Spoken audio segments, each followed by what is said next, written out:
let's go ahead and get started on paper piecing. This is super fun and very easy. We are using large pieces of fabric, which is a little bit different than your traditional paper piecing because you're used to small pieces and they're not really flopping around. So what we're going to start with is our first wedge here. I have them labeled 1, 2, and 3. That is the order that we're going to sew them. We also have our fabric pieces, which all have a 1/2 inch seam allowance included on them. It just makes it a little bit easier for lining up. So we are going to start with number 1, and then we'll sew it to number 2, and then we'll take number 3 and sew it to the 2 of them. The side with the lines is the side that we sew on. The reverse side is where we will be placing our fabric. Okay, let's go ahead and get started on our foundation paper piecing. This is a fun project and it's fairly easy if you follow a few tips and tricks that I'm going to show you. First, I like to use my Cricut Bright Pad. This makes everything easier because while you'll be sewing on the side with the lines, your fabric is actually being placed on the back side, so you won't be able to see your lines as well. And it makes it a lot easier for aligning your fabric. So we will be piecing them in the order that they are numbered. So you have 1, 2, and 3. And you can see we have the seam allowance around the edge. So this side we will be sewing on these lines right here. And this is where we'll be placing our fabric now. So now that we have this right here, I like to use Elmer's glue or fabric glue. I'm using this one because it's purple, so hopefully you guys can see this in the camera. I'm just going to put a little triangle of fabric and that right there. The first one's always a little bit the hardest one. So you're going to take this, and since I can see my lines, these fabric pieces all have a 1/2 inch seam allowance around the edge, and that gives you a little wiggle room. We will be cutting them down to a 1/4 inch after we sew. So once you have your fabric aligned, and I don't know if you can see, but I can see I have about a 1/2 inch around each edge. Then you're going to take piece 2. Piece 2, you can see it goes right here in the little triangle right there. So you're going to kind of line it up almost in the same way, but since this fabric is face side up, we need this one to be face side down or right side down. And the first thing I do is I align it along the actual sew line. Then I want to eyeball and move it down a 1/4 inch. And if you would like, just to make transferring it from here to the sewing machine a little bit easier, you can put a couple lines of glue just to hold it in place. I don't like to put the glue anywhere where I'm going to be sewing because I don't want to gum up my needle. Now to verify, you can flip it over and you'll be able to see where my original fabric is. It has a 1/2 inch seam allowance, and you can kind of see where fabric number 2 is, and it looks like a pretty good 1/4 inch. I'm not too picky because we will be trimming it down. So now that you have these together, we are going to go to the sewing machine and we're going to sew from this corner down to this point. I do not backstitch at this point. I do a stay stitch, just so you don't have any bulk in that little seam right there. So let's go ahead and head over to the sewing machine and get this sewn up. Okay, let's go ahead and get started on setting up our sewing machine stitches. The first thing that you want to do is change your stitch length. We will want a shorter stitch length. I prefer 1.6. You can do a little bit shorter if you prefer. Just remember, if you're seam ripping, the smaller that they are, the harder to pull out. Also, the longer the stitch length, the harder the paper is to pull off when you're all done sewing. So a couple things to think about. I feel like 1.6 is a really good number to be sewing with. Another thing too is I want my needle in the center position, which for my machine is at the 3.5. And if you have a beam light, turn that on and make sure your beam light is at the same width as your needle position.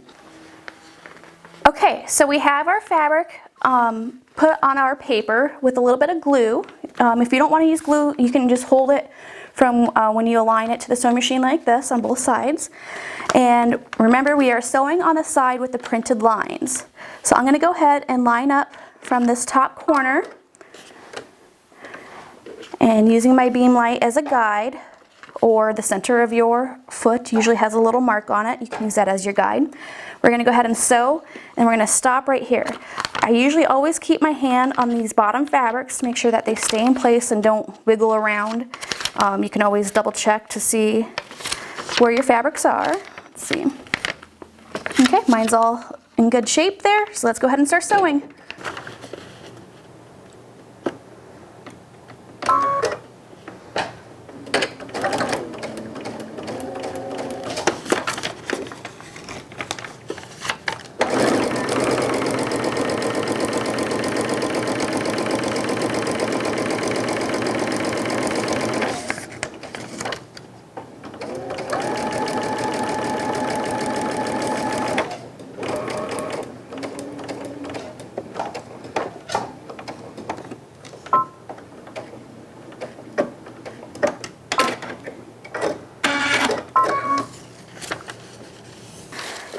And now you can see where I have sewn, and to double check that everything is good, we will go ahead and take our glue off right there. And you can fold it over and hold it up to the light and make sure that it's covering all your seam allowances, which mine is. Okay, now that we've already sewn our line, we need to go ahead and trim our seam allowance. Flip it so the paper side is up, and along your stitch line, you're going to go ahead and take your paper and fold it, leaving the fabric flat. So when you fold it, it automatically kind of creates a nice crisp straight line. Take your ruler and you're going to take your 1/4 inch measurement and align it against your stitching or the fold of the paper, and go ahead and trim. Then you have a beautiful 1/4 inch seam allowance in there, so it looks nice and clean. You don't want a whole bunch of bulk in there, especially when you're quilting, if you have a lot of points and stuff. We are going to go ahead and press our fabric over. I have the Easy Press 2 here that I'm using, the small one. And now you are ready to go ahead and attach fabric number 3. To do this, we need to flip it this way. So now we have these 2 pieces right side up. This piece will go right side down. I like to go ahead and turn on my bright pad here and find the lines. You can kind of see that this is basically the same shape as that, so we know that's where it needs to land when it's all sewn and pressed. So we're going to go ahead and place it right here. And I like to, just like last time, I like to line it along the actual sew line and then eyeball the 1/4 inch, which would be probably about right there.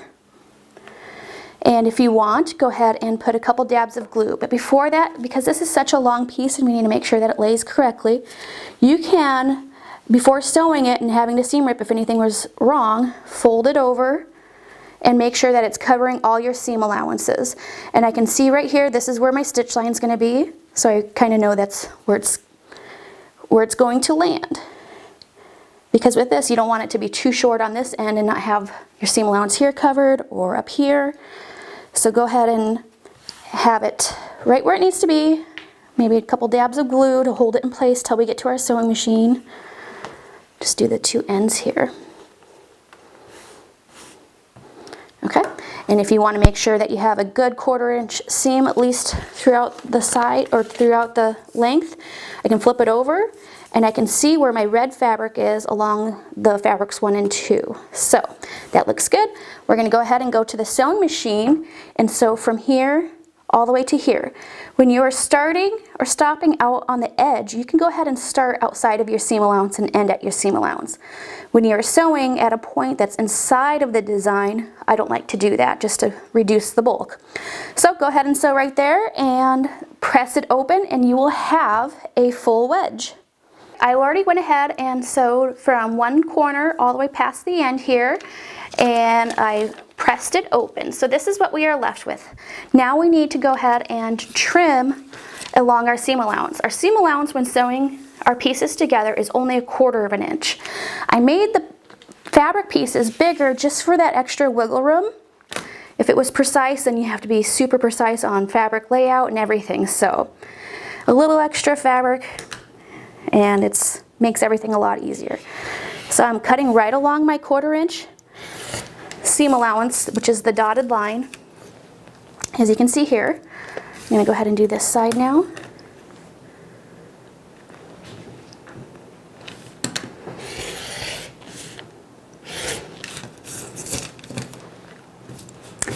And this one is a curve. So I'm not going to use a ruler for this. If you don't have a steady hand, then you will want to use scissors, but I feel pretty confident I can do this, just like this.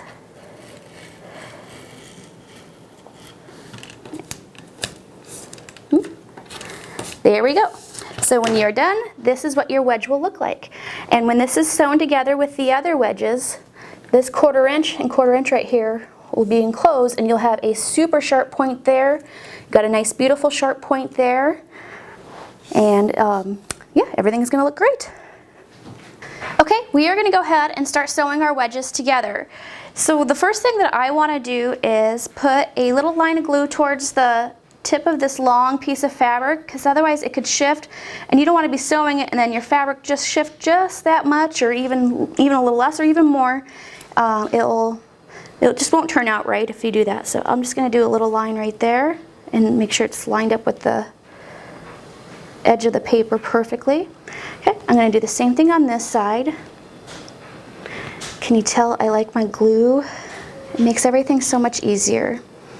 I do recommend using the fabric glue over this Elmer's stuff, because as you iron it, I just iron these and you can see it kind of comes back, so that's okay. It washes out still just as good.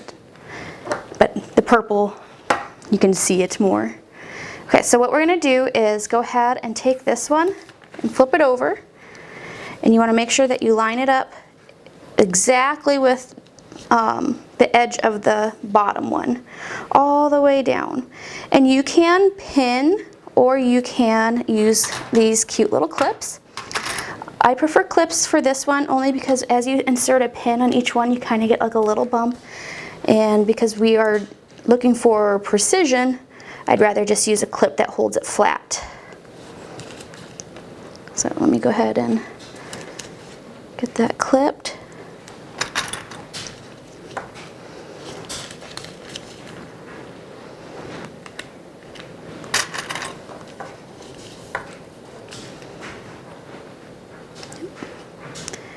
Okay, I'm going to put one more right here at the bottom just to hold those together. Okay, so what we're going to do is we're going to go to the sewing machine and we're going to sew from the very top. You don't have to start at the connection of the lines. You can start into the seam allowance and just sew straight down and all the way down to the end. And just as before, we have our stitch length at 1.6. And I have my beam light on, ready to go. So I'm just going to go ahead and start right here at the very beginning. Get it over that big chunk of fabric there. And continue to sew down your line.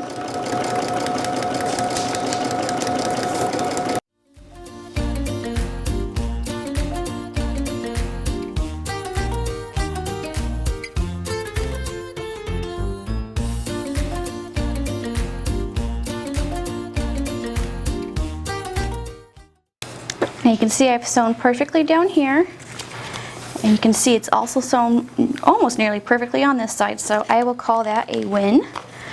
And now you can see that we have this beautiful point right there.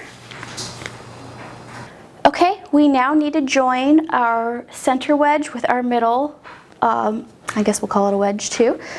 The best way to do this is to flip the center one over, and we're going to start by pinning the two sides. And with this paper, it is going to be a little bit more difficult, but we can make it happen. Do that side. Then we're going to come and pin this right here over onto this side. And you make sure your edges line up nice and perfect with each other. And I am using pins versus the clips for this because with the way that this is laying, I feel like the clips would slide. So we're not going to do that. So next we need to find, I'm going to do it this way so it's just a little bit easier. So this is our center. This line right here, this point right here. So we're going to go ahead and clip it. You can see my paper already ripped, but if it does do that, go by your point seam where your seams match up, and go ahead and pin that. Okay, so now you can see we have the 2 outsides in the center. Now we're going to put at least 3 more on each side here, so probably 1.